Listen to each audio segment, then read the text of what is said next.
Hey, everybody. So one of the things that we've been trying to address is how to hold virtual reading conferences with our students since those reading conferences have been such a big push in our district this year.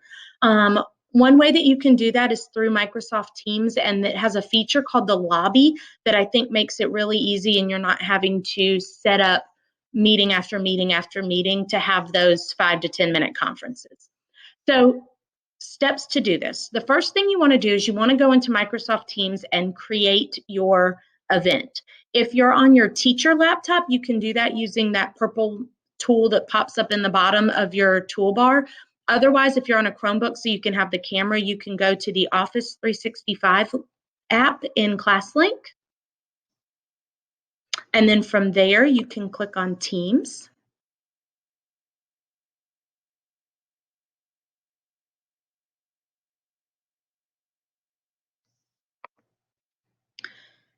And once you get into Microsoft Teams, you need to go to the calendar.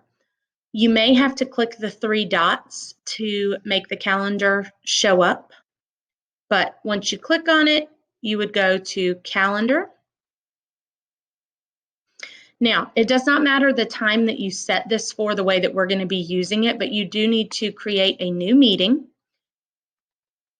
And you can just call it Reading Conferences. And then it does make you add a required attendee, but since you're doing this with students, you would not invite them this way. I usually just invite myself. I do not know why, but my email doesn't show up.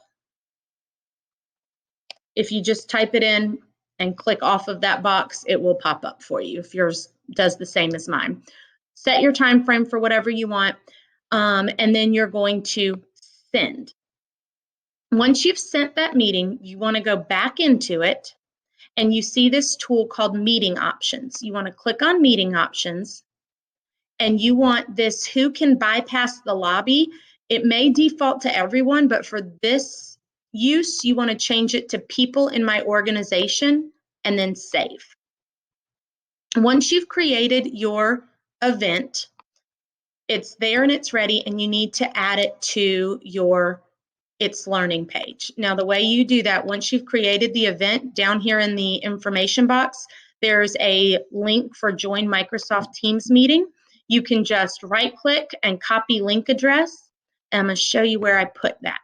So in my It's Learning course, in my resources, I created a link for Miss White's reading conferences. Now, you want to make sure that if it's not during whatever time you're conferencing, that you have this set not on active, because you want to make sure that you're managing who's able to come in and out of your conference room when you're not there. So when I am ready to conference, I would just make that link active. In my plans for the day, I just added that link under resources, Miss White's reading conferences, and in my description, I put who I wanted to meet with and when. You can approach that whatever way makes sense for your class and your students. But once the link is in there, all the students have to do is click on it to join our meeting. So when I'm ready to have my meeting, I am going to go in, and I'm going to go back to the one that I have shared with students in my It's Learning course.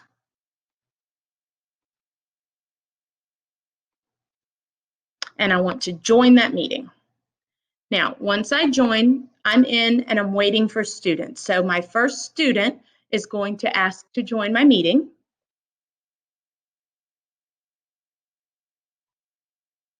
And she's doing this just by clicking the link in It's Learning.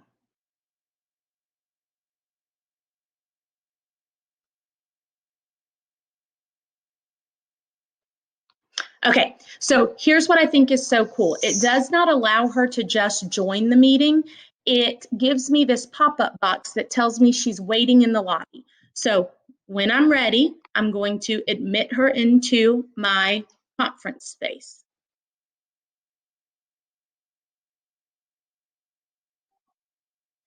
And now she's in my conference space, and just like I would before, I can share resources with her. I can share my desktop with her. I can share just a tab that I have. So maybe I want to share from the ARC bookshelf, and I want her to be able to tell me the words that go in this blank. Whatever it is, I'm going to share it with her. When I'm done, I can stop sharing with her. And then I'm ready to, I'm having my conference, we're chatting, and I'm about ready to wrap up. Well, what's really cool is I can also see who's going to be waiting in my lobby. So here in participants, right now, I just see Emily and I.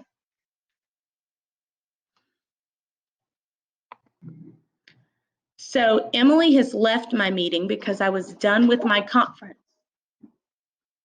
with her. Now, what I can see right here is I have another student who is waiting in the lobby. That means that there's somebody else who's ready to come in. I can choose to allow them to come in. And then without me having to create a new event, I have another conference set up with another student. And when I'm finished with this conference, I can hang up and I'm done with my reading conferences for the day. I would go back into It's Learning, into my resources, and I would make my link not active. And that's one easy way that you can hold virtual reading conferences.